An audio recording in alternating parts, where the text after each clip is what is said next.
Assalamualaikum warahmatullahi wabarakatuh. Sobat Vidivisi, kalian percaya nggak? Ternyata nggak cuma di zaman sekarang nih, bahwa ilmu kedokteran banyak diminati.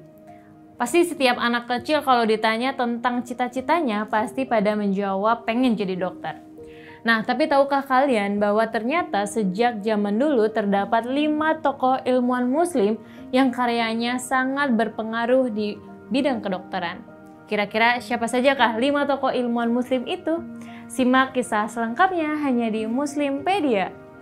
Sebelumnya jangan lupa komen di bawah kira-kira ilmuwan mana yang menjadi inspirasi kalian sebagai dokter muslim.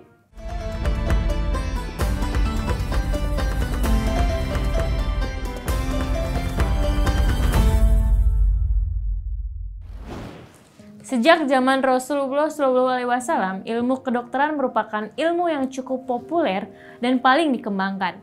Berbagai perkembangan dalam ilmu kedokteran pastinya tak lepas dari kontribusi para ilmuwan muslim pada zaman dahulu. Berbagai penemuan atau karya para cendekiawan muslim tersebut hingga saat ini masih berguna bagi masyarakat luas.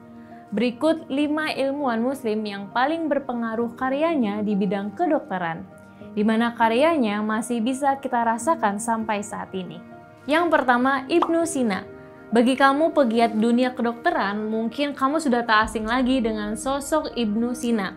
Di dunia barat, Ibnu Sina dikenal dengan sebutan Avicenna.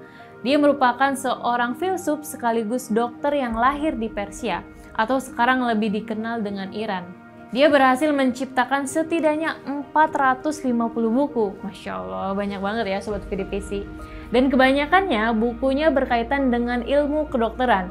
Beberapa karyanya yang terkenal adalah Kitab Penyembuhan dan Kanun Kedokteran, yang kebanyakan buah pikiran dari buku tersebut masih dipakai oleh banyak orang, khususnya di dunia kedokteran.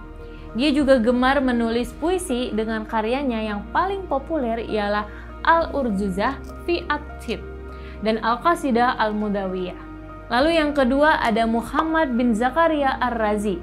Muhammad bin Zakaria Ar-Razi merupakan seorang ilmuwan yang berasal dari Iran yang hidupnya pada tahun 864 hingga 930 Masehi. Dia merupakan ilmuwan di berbagai bidang mulai dari kedokteran, kimia, fisika, matematika, hingga sastra. Saat masih kecil, Ar-Razi sangat tertarik untuk menjadi penyanyi atau musisi, walaupun setelah itu dia memutuskan untuk menekuni pelajaran alkemi.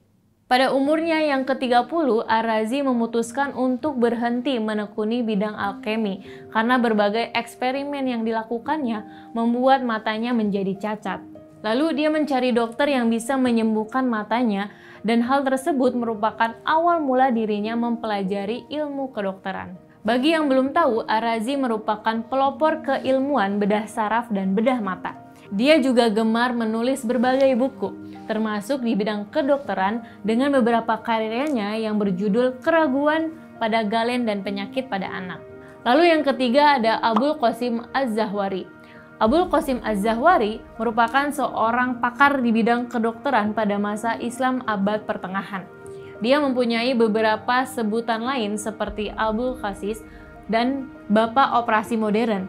Karyanya yang paling terkenal ialah Al-Tasrif, yang merupakan kumpulan praktik kedokteran yang terdiri atas 30 jilid. Al-Tasrif berisi berbagai topik mengenai kedokteran, termasuk buah pemikirannya mengenai gigi dan kelahiran anak.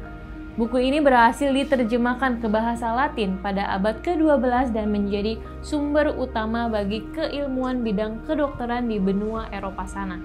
Lalu yang keempat ada Ibnu Al-Nafis. Tahukah kamu, orang pertama yang secara akurat mendeskripsikan peredaran darah dalam tubuh manusia? Nah, orang tersebut ialah Ibnu Al-Nafis. Dia berhasil mendeskripsikan peredaran darah dalam tubuh manusia secara tepat pada tahun 1242. Dia juga merupakan orang pertama yang diketahui telah mendokumentasikan sirkuit paru-paru di dalam tubuh manusia.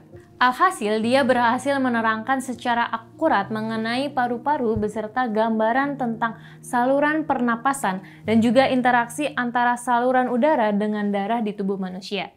Dia merupakan orang pertama yang berhasil melakukan hal tersebut dan pengetahuannya tersebut sangat bermanfaat bagi perkembangan dunia kedokteran di masa sekarang. Kemudian yang terakhir yaitu Abu Zaid al-Balhaqi. Bagi kamu para pegiat kesehatan mental pastinya sudah tak asing lagi dengan sosok Abu Zaid al-Balhaqi. Konsep kesehatan mental pertama kali diperkenalkan di dunia kedokteran Islam oleh dokter asal Persia yang bernama Abu Zaid al-Balhaqi. Dalam bukunya yang berjudul Masalih al-Abdan wa an-Anfus, dirinya berhasil menghubungkan antara penyakit tubuh dan jiwa.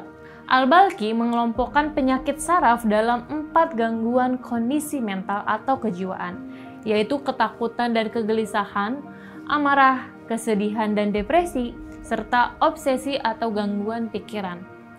Al-Balhaqi juga sering mengkritik dokter-dokter di zamannya karena hanya fokus pada penyakit fisik serta mengabaikan penyakit mental dan kejiwaan para pasiennya. Nah itu dia, 5 tokoh ilmuwan muslim di bidang kedokteran yang karyanya masih sangat berguna hingga saat ini. Mereka berperan penting dalam beberapa cakupan keilmuan kedokteran, mulai dari bedah saraf hingga kesehatan mental. Semoga kedepannya masih banyak cendekiawan muslim yang berhasil menciptakan karya-karya hebat seperti mereka ya. Sekian episode Muslimpedia kali ini, jangan lupa tulis komentar kalian, kurang lebihnya aku mohon maaf, sampai bertemu di episode selanjutnya. Wassalamualaikum warahmatullahi wabarakatuh.